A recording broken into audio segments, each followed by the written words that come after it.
पुणे महानगरपालिकेत मनसैनिक आक्रमक झालेत। मनसे नेते किशोर शिंदेंना दमदाटी केल्याचा आरोप आहे। महापालिका आयुक्तांनी दमदाटी केल्याचा आरोप आहे। आयुक्तांच्या दालनाबाहेर मनसेची जोरदार घोषणाबाजी सुरू आहे। मनसे नेते किशोर शिंदेंना दमदाटी केल्याचा आरोप आहे। आयुक्तांनीही दमदाटी केल्याचं बोललं जात आहे। महापालिका आयुक्तांनी किशोर शिंदेंना दमदाटी केल्याच्या आरोपामुळे मनसैनिक आक्रमक झालेत। आयुक्तांच्या दालनाबाहेर मनसेची घोषणाबाजी सुरू आहे। पुणे महानगरपालिकेत मनसैनिक आक्रमक झाले आहेत।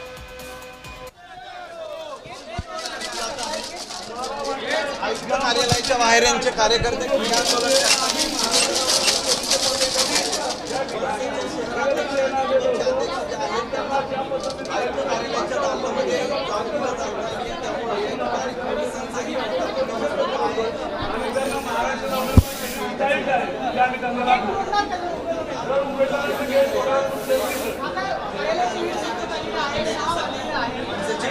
आले होते आणि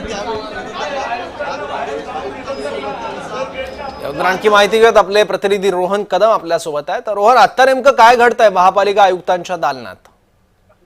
खरं तर महापालिकेच्या आयुक्तांच्या दालनाबाहेरची ही सगळी दृश्य आहेत। मगापासून जे आहेत ते किशोर शिंदे आणि त्यांचे 4-5 कार्यकर्ते दालनाच्या बाहेर बसलेले आहेत, परंतु त्यांना अशा प्रकारची वागणूक दिल्यानंतर मनसे सैनिक जे आहेत ते आक्रमक झाले आणि त्यांना तसंच समजलं। तसंच शहराध्यक्ष साईनाथ बाबर असतील किंवा त्यांच्यासोबतचे इतर कार्यकर्ते जे आहेत ते या ठिकाणी पोहोचलेले आहेत आणि त्यांच्या माध्यमातून जोरदार अशी घोषणाबाजी जी आहे ती केली जाते आणि या घोषणाबाजीच्या माध्यमातून आयुक्तांची बदली करण्यात यावी आणि आयुक्तांनी जे आहे ते तुम्ही मराठी संस्कृतीचे गुंड आहेत अशा प्रकारचं भाषण केल्यामुळे हे सगळे कार्यकर्ते समावेशी आक्रमक झालेले आहेत। आता दृश्यामधून पाहतोय की साईनाथ बाबर देखील शहराध्यक्ष आहेत ते देखील या ठिकाणी पोहोचलेले आहेत, त्यांच्यासोबत कार्यकर्ते आहेत। खरं तर महापालिका आयुक्तांची जे निवासस्थान आहे त्या निवासस्थानातून जवळपास 4 ते 5 एसी असतील किंवा लाखो रुपयांचे झुंबर असतील हे चोरीला गेल्याचा आरोप जो आहे तो केला जातोय। अशा प्रकारच्या बातम्या छापून आहेत। यामध्ये कोण दोषी आहे हे विचारण्यासाठी त्याचा जाब विचारण्यासाठी सगळे कार्यकर्ते आलेले होते।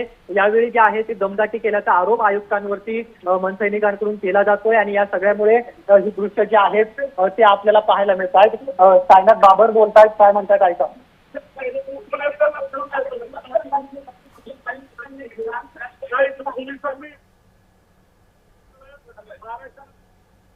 तोडव्यात महाराष्ट्र नवनिर्माण सेनेच्या पद्धतीने आम्ही हे तोडून टाकू। आयुक्त मनसेच्या पदाधिकाऱ्यांनी भूमिका घेणार आहे। राज ठाकरेंनी त्यांना बसायला सांगितलं, तुमची भूमिका काय असेल? या आयुक्तांनी खरं तर पुणेकरांची माफी मागितली पाहिजे। पुणेकर म्हणून आम्ही आयुक्तांच्या घराची चोरी झाली त्या चोरीचं निवेदन घेऊन आलो होतो आणि त्यांची जी भाषा आहे मुजोरी भाषा आहे त्यांनी पुणेकरांची माफीच मागितली पाहिजे। तोपर्यंत त्यांना आम्ही घरी सुद्धा जाऊ देणार नाही। आज सोडलं जात नाहीये, गेट बंद केलेलं आहे, तुमच्या कार्यकर्त्यांना देखील आज सोडलं जात नाही। त्यांनी ते घाबरतात त्यामुळे पोलिसांना पुढे करतात। आम्ही म्हणतो एकदा गेट खोला, त्यांना गुंडागर्दी काय असते आम्ही शिकू पुणेकरांची। आपण हे सगळे दृश्य पाहतोय की या दृश्यांच्या माध्यमातून जे आहे तो कमरेचे आक्रमण झालेले आहेत आणि हे जे गेट करण्याचा प्रयत्न या सगळ्या आंदोलकांकडून जो आहे तो केला जातो।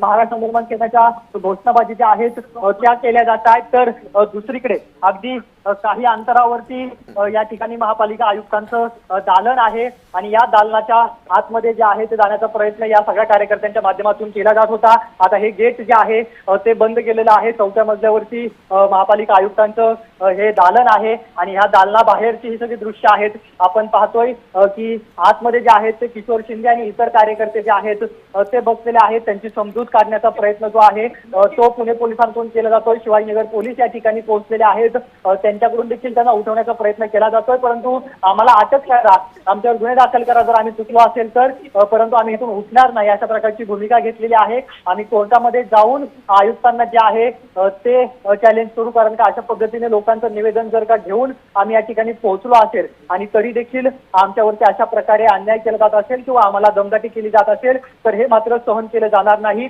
अशा प्रकारची भूमिका जी आहे ती या सगळ्या कार्यकर्त्यांनी घेतलेली आहे। खऱ्या अर्थानं पाहायला गेलं तर ज्या पद्धतीने आज सकाळी बातम्या पाहायला मिळाल्या की आयुक्तांचं जे निवासस्थान आहे तिथून यापूर्वीचे जे आयुक्त होते ते गेल्यानंतर नवीन आयुक्त त्या ठिकाणी राहण्यास गेले। त्यावेळेस समजलं की तिथे असणारे लाखो रुपयांच्या वस्तू ज्या आहेत त्या गहाळ झालेल्या आहेत। त्यामध्ये एसी असेल, झुंबर असेल किंवा इतर साहित्य असेल हे गहाळ झाल्याचं निदर्शनास आलं आणि त्याचा जाब जो आहे तो हे सगळे कार्यकर्ते विचारण्यासाठी या ठिकाणी पोहोचलेले होते. या कार्यकर्त्यांकडून अशा प्रकारचं निवेदन जे आहे ते दिलं जाणार होतं, परंतु हे निवेदन देण्यासाठी गेले असता आयुक्तांनी जे आहे ते दमदाटी केली, शिवीगाळ केली, अशा प्रकारचा आरोप जो आहे तो आयुक्तांवरती मनसैनिकांनी केलेला आहे आणि त्यामुळे ती सगळी आक्रमक परिस्थिती या ठिकाणी पाहायला मिळते. पोलिसांचा देखील सगळा फौजफाटा जो आहे तो या 4थ्या मजल्यावरती आपल्याला पाहायला मिळतोय आणि मनसैनिक जे आहेत ते अशा पद्धतीने आता आक्रमक झालेले आहेत. या ठिकाणी त्यांना आतमध्ये जायचं आहे, परंतु त्यांना आता आतमध्ये सोडत नाहीये. त्यामुळे ही सगळी परिस्थिती आपल्याला सर्व या ठिकाणी पाहायला मिळते. ठीक आहे. धन्यवाद रोहन या माहितीबद्दल. पुणे महानगरपालिकेच्या आयुक्तांच्या निवासस्थानी चोरी झाल्याने मोठी खळबळ जी आहे ती आज सकाळपासून पुण्यामध्ये माजली होती आणि याच्याच संदर्भामध्ये आयुक्तांना प्रश्न विचारण्यासाठी काही मनसैनिक जे आहेत ते पुणे महानगरपालिकेमध्ये आले होते आणि यावेळेस त्यांना जे आहे ती दमदाटी करून वाईट प्रकारची वागणूक दिल्याचा आरोप मनसैनिकांनी करत आता या ठिकाणी महापालिका आयुक्तांच्या जे आहे ते दालनाबाहेर हा ठिय्या जो आहे तो मांडलेला पाहायला मिळतोय आणि बराच काळ हा ठिय्या मगापासून सुरू आहे. किशोर शिंदे जे मनसेचे माजी नगरसेवक आहेत त्यांना हा दमदाटी केल्याचा आरोप होत होता. आपण त्यांच्याशीच बातचीत करूयात. किशोरजी, नेमकं काय घडलं? तुम्ही आयुक्तांना भेटायला आला होता, त्यांना निवेदन घेऊन आला होता, निवेदनामध्ये काय होतं आणि तुमच्यासोबत काय घडलं? आम्ही या ठिकाणी आयुक्त बंगल्यामध्ये जी चोरी झाली, आजच्या पेपरमध्ये जी बातमी आली त्या बातमीच्या दृष्टिकोनातनं आम्ही या ठिकाणी आयुक्तांना एक पत्र देण्यासाठी, निवेदन देण्यासाठी आलो की बा तुमच्या घरामध्ये चोरी झाली, तर त्यामुळे तुम्ही पोलीस कंप्लेंट केली नसेल तर पोलीस कंप्लेंट करावी. कारण की 10 वर्षापूर्वी जेव्हा महापौरांच्या घरामध्ये, महापौरांच्या बंगल्यामध्ये चोरी झाली त्यावेळेला महापौरांची तर कंप्लेंट झाली होती, तशी तुम्ही पण कंप्लेंट करा. कारण ते कंप्लेंट न करता 20 लाखाचं टेंडर, नवीन टेंडर त्या ठिकाणी ओपन केलेलं आहे. परंतु 20 लाखाचं टेंडर तुम्ही घ्या, 20 नाही 1 कोटीचं आयुक्तांच्या घरामध्ये सामान ठेवा, आमची काय हरकत नाही. परंतु जे 20 लाखाचं सामान गेले ते पुणेकरांच्या हक्काचं आहे, पुणेकरांच्या टॅक्स रुपी पैशामधनं झालेलं आहे. ते 20 लाखाचं सामान कोणी चोरीला घेऊन गेलेले आहेत, त्याचा नेमका आरोप कोणावरती आहे ह्याच्यावरती चौकशी केली पाहिजे, CCTV पाहिलं पाहिजे, सगळ्या गोष्टी. जर आयुक्तांचं घर शाबूत नसेल तर पुणे शहरातल्या सर्वसामान्यांचं घर, महानगरपालिकेच्या इतर वास्तू कसे शाबूत असू शकतात? ह्याच्यासाठी आम्ही आलो. आम्ही नगरसेवक म्हणून जेव्हा इथं येतो, आयुक्तांच्या मीटिंग असल्या तरी आम्ही आतमध्ये जातो, आयुक्तांना विचारतो, तर आयुक्त सांगतात साहेब 10 मिनटं 15 मिनटं असं बोलतात. परंतु आतमध्ये गेल्यानंतर विचारलं की आयुक्त साहेब तुम्ही किती वेळ तुमची मीटिंग चालणार आहे? कारण की 4 नंतर सर्वसामान्य नागरिक आणि नगरसेवक यांना आयुक्त भेटत असतात.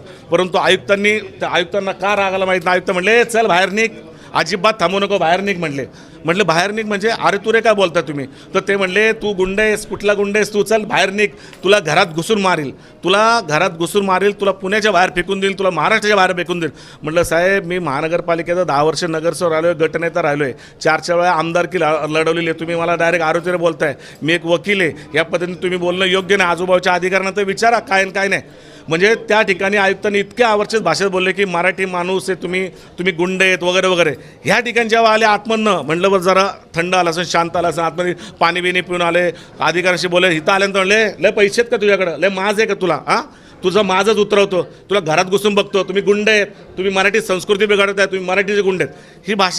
ही भाषा पुणे महानगरपालिकेच्या आज तागायतल्या कुठल्याही आयुक्तांनी कधी केली नाही. आक्रमक भूमिका जी आहे ती या सगळ्या मनसैनिकांनी घेतलेली आहे आणि त्यांनी देखील या ठिकाणीच ठिय्या मांडणार नाहीतर आम्हाला अटक करा अशा प्रकारची भूमिका सध्या घेतलेली पाहायला मिळते. कॅमेरा पर्सन दीप मिश्रासह रोहन कदम, जय महाराष्ट्र न्यूज, पुणे.